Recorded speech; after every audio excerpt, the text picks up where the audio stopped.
नमस्कार मित्रांनो, मराठी बाय मनीषा या आपल्या युट्यूब चॅनलमध्ये आपणा सर्वांचे स्वागत. मित्रांनो, आजच्या भागामध्ये आपण इयत्ता 6वीचा मराठी व्याकरणाचा विशेषण हा घटक अभ्यासणार आहोत. मित्रांनो, हा घटक शब्दांच्या जाती या प्रकारातील तिसरा प्रकार आहे. आता शब्दाच्या एकूण जाती 8 आहेत, ज्याला आपण इंग्रजीमध्ये पार्ट ऑफ स्पीच असं म्हणतो. पहिला प्रकार आहे नाम, दुसरा प्रकार आहे सर्वनाम आणि तिसरा प्रकार आहे विशेषण, ज्याला आपण इंग्रजीमध्ये ऍडजेक्टिव्ह असं म्हणतो. आणि हे दोघही घटक मी आपल्या चॅनलवर अपलोड केलेले आहेत, म्हणून ते तुम्ही पाहून घ्यायचे आहेत.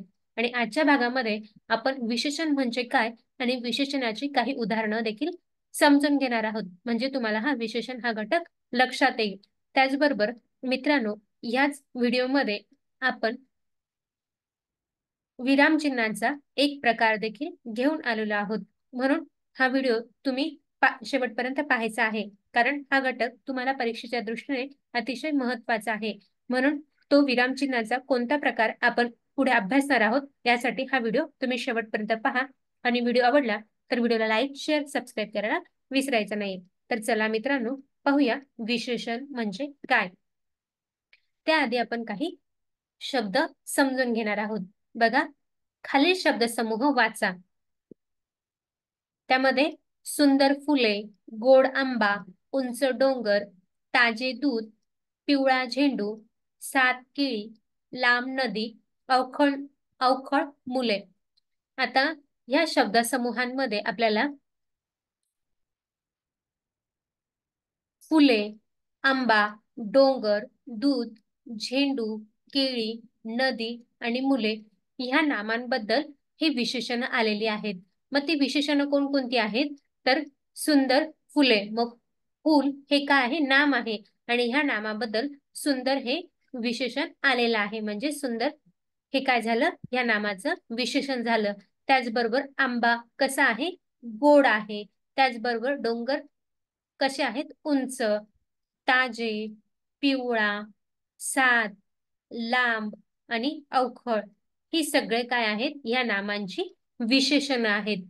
पुन्हा परत आपण समजून घेऊया की वरील शब्दसमूहात फुले, आंबा, डोंगर, दूध, झेंडू, केळी, नदी, मुले ही नामे आहेत. तर सुंदर, गोड, उंच, ताजे, पिवळा, सात, लांब, अवखळ हे शब्द आपल्याला नामाबद्दल विशेष माहिती सांगणारे शब्द आहेत.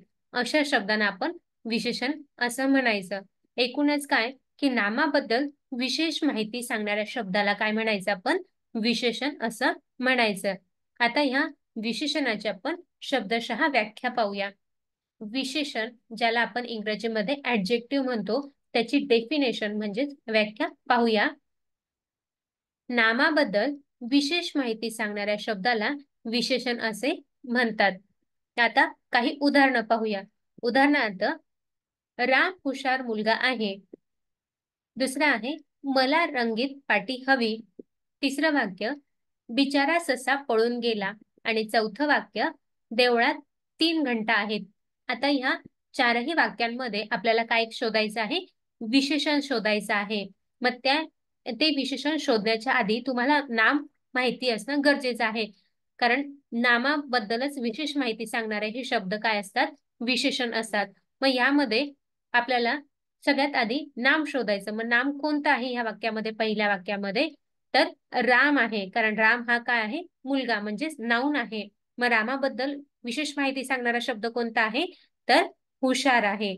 त्याचबरोबर मला रंगीत पाटी हवी. मग ह्या वाक्यामध्ये पाटी हे नाम आहे आणि पाटी कशी आहे, तर रंगीत आहे, म्हणून आपण रंगीत हे विशेषण शोधलेलं आहे, म्हणजेच रंगीत हा शब्द काय आहे, विशेषण आहे.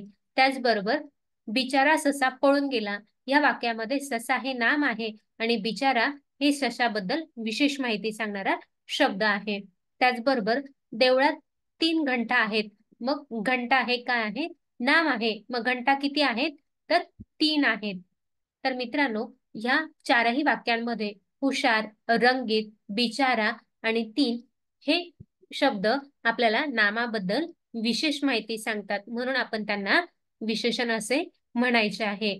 तर मित्रांनो, तुमच्या लक्षात आलं असेल की आपल्याला विशेषण कसं ओळखायचं आहे. मग ह्यासाठी तुम्हाला नाम हा घटक लक्षात घेणं महत्वाचं आहे. जर तुम्हाला नाम शोधता आलं तर विशेषण आपोआप शोधता येणार आहे.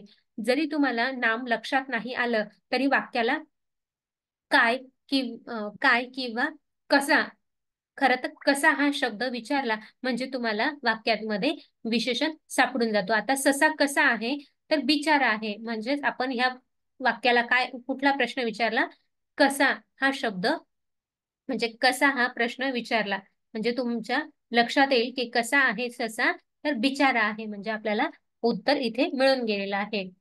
आता आपण काही अजून उदाहरणं पाहूया म्हणजे अजून तुमच्या व्यवस्थित हा घटक लक्षात येईल. बघा, खालील आकृतीत गुलाबाच्या फुलाला 8 विशेषणं लावलेली आहेत. ती आता आपण समजून घेऊया. आता बघा, इथे चित्रामध्ये आपल्याला कुठलं फूल दिसत आहे, गुलाबाचं फूल दिसत आहे. मग ह्या गुलाबाच्या फुलासाठी कोणकोणते विशेषण आलेले आहेत तर टवटवीत. मग आपण हेच वाक्य कसं बनवता येणार आहे आपल्याला, तर गुलाबाचं फूल टवटवीत आहे. त्याचबरोबर दुसरं विशेषण आहे सुंदर, नंतर नाजूक, सुवासिक, टपोरे, रंगीत, लालभडक आणि ताजे, हे सगळे शब्द आपल्याला नामाबद्दल विशेष माहिती सांगतात, म्हणजेच गुलाबाच्या फुलाबद्दल विशेष माहिती सांगतात, म्हणजेच ते काय आहे, विशेषण आहेत. आता अजून काही चित्र पाहूया म्हणजे त्या चित्रांवरनं तुमच्या लक्षात येईल. खालील चित्रांना 2-2 विशेषण लावा. बघा, इथे आपल्याला समोर 2 चित्र दिसत आहे. मग या चित्रांसाठी आपल्याला विशेषण तयार करायचं आहे. मग आता पहिल्या चित्रामध्ये आपल्याला काय दिसत आहे, इमारती दिसत आहे. पण त्या इमारती कशा आहेत, उंच आहेत. त्याचबरोबर भव्य इमारती आहेत. म्हणून आपण विशेषण असं ह्या पद्धतीने लिहायचं आहे की उंच इमारती, आणि दुसरं विशेषण आहे भव्य इमारती. आता दुसऱ्या चित्रामध्ये आपल्याला काय दिसत आहे, ससा दिसत आहे. मग ससा हे काय आहे, नाम, आणि ह्या सशाला विशेष असा शब्द कोणता आहे, पांढरा, कारण ससा कसा आहे, पांढरा आहे, म्हणून आपण पांढरा ससा असं लिहायचं. त्याचबरोबर ससा कसा असतो, बित्रा, म्हणून बित्रा ससा हे आपल्याला विशेषण मिळालेलं आहे. पुढचं चित्र पाहूया. बघा, पहिल्या चित्रामध्ये काय दिसत आहे, कलिंगड दिसत आहे, ज्याला आपण मराठीमध्ये टरबूज असं म्हणतो. तुम्ही उन्हाळ्यामध्ये खातात की नाही, आणि टरबूज कसं लागतं, गोड गोड लागतं, म्हणून आपण हे विशेषण लिहू शकतो की गोड टरबूज. त्याचबरोबर टरबूज कसं असतं, लाल रंगाचं असतं, म्हणून आपण लाल कलिंगड असं देखील लिहायचं आहे, म्हणजेच हे विशेषण झालं. मग लाल हे काय आहे, टरबुजाचं विशेषण आहे. त्याचबरोबर टरबूज कसं असतं म्हणजेच कलिंगड कसं असतं, गोड कलिंगड असतं. आता दुसरं चित्र पाहूया, हत्तीचं. आता इथे हत्ती आहे, मग हत्ती कसा आहे, मोठा आहे, म्हणून आपण मोठा हत्ती हे विशेषण इथे आपण लिहिलेलं आहे. त्याचबरोबर हत्ती कोणत्या रंगाचा असतो तर काळ्या रंगाचा असतो, म्हणून काळा हत्ती हे देखील विशेषण आपण इथे लिहिलेलं आहे. तर मित्रांनो, तुमच्या आता लक्षात आलं असेल की विशेषण कशा पद्धतीने ओळखायचं आहे आणि ते कसं लिहायचं देखील आहे. हे देखील आता तुम्ही आजच्या व्हिडिओमध्ये समजून घेतलेलं आहे. आता पुढे आपण विरामचिन्हाचा एक प्रकार पाहणार आहोत. तर त्याआधी आपण काही उदाहरणं समजून घेऊया. बघा, पहिलं वाक्य आहे अरे अरे तू पडलास. दुसरं, शाबास, छान खेळलास. तिसरं, अरे वा, छान कपडे आहेत.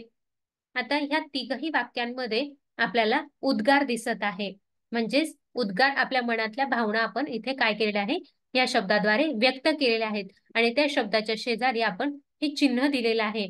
या चिन्हाला आपण उद्गार चिन्ह असे म्हणतो, ज्याला आपण इंग्रजीमध्ये एक्सक्लामेटरी मार्क देखील म्हणतो. मग अरे अरे, शाबास, अरे वा, हे देखील काय आहेत, आपल्या मनातल्या भावना दर्शवणारे शब्द आहेत.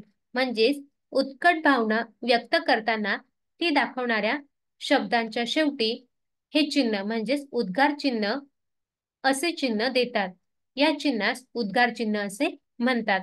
तर मित्रांनो, नेहमी लक्षात ठेवायचं आहे की आपल्याला एकदम विशेष असं माहिती सांगणारे किंवा आपल्या मनातल्या भावना आपण ज्या शब्दाद्वारे व्यक्त करतो त्या शब्दांच्या शेवटी नेहमी हे उद्गार चिन्ह द्यायचं आहे, म्हणजे तुमचं ते उद्गार चिन्हाचं वाक्य पूर्ण होतं.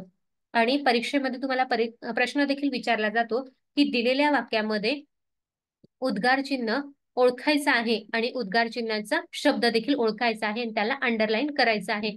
मग आता उदाहरणार्थ आपण पुन्हा पाहूया की अरे अरे तू पडलास या वाक्यामध्ये आपल्याला उद्गार चिन्ह शोधायचं आहे आणि उद्गार दर्शवणारा शब्द देखील अधोरेखित करायचा आहे. मग आपण दोघंही शोधायचे आहे. मग अरे अरे हे काय झालं, आपल्या तोंडचे उद्गार झाले आणि हे उद्गार चिन्ह झालं, म्हणून आपण हे दोघंही शब्दांना आणि एका शब्दाला आणि चिन्हाला काय केलेलं आहे, अधोरेखित केलेलं आहे.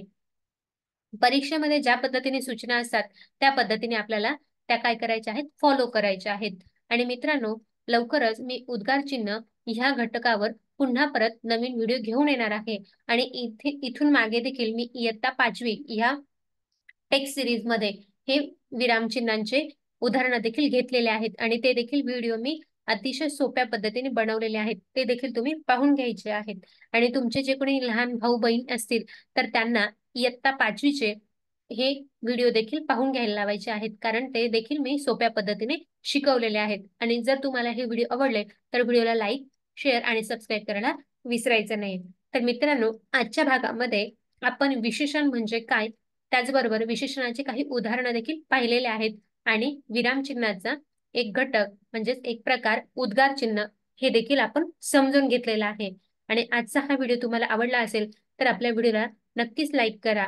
तुम्ही व्हिडिओ पाहतात पण व्हिडिओना लाईक करत नाही, तर कृपया करून आपल्या व्हिडिओना लाईक देखील करत राहा. जास्तीत जास्त मित्रांपर्यंत शेअर करा. आणि आजचा हा व्हिडिओ कसा वाटला ते मला कमेंट करून कळवायचं आहे.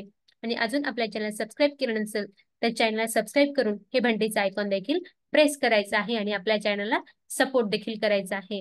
आणि आजचा हा व्हिडिओ तुम्ही पूर्ण पाहिला त्याबद्दल तुमचे मनापासून धन्यवाद.